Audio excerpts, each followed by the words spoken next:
Hello everyone! This week I have upcycled my acrylic color spray can into a beautiful flower vase. If you enjoy watching my videos, then please do subscribe the channel and press the bell icon for getting regular video updates. Now, let's begin.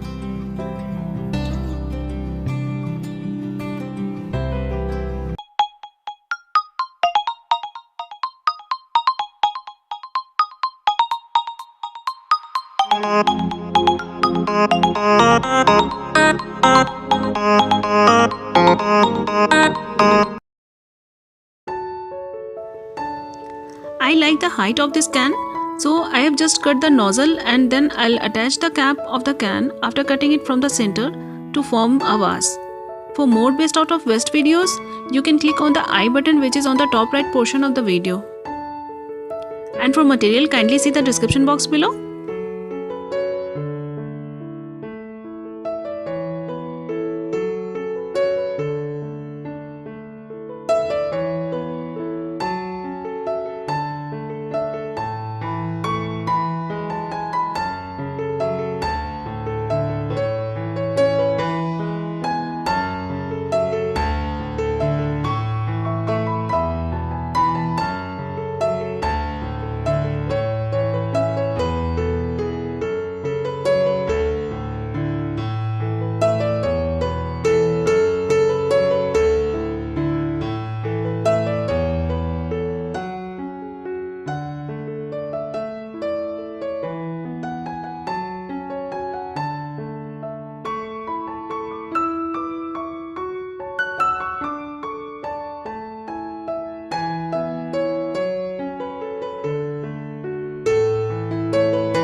If you like this video, then please press the like button and share this video with your friends.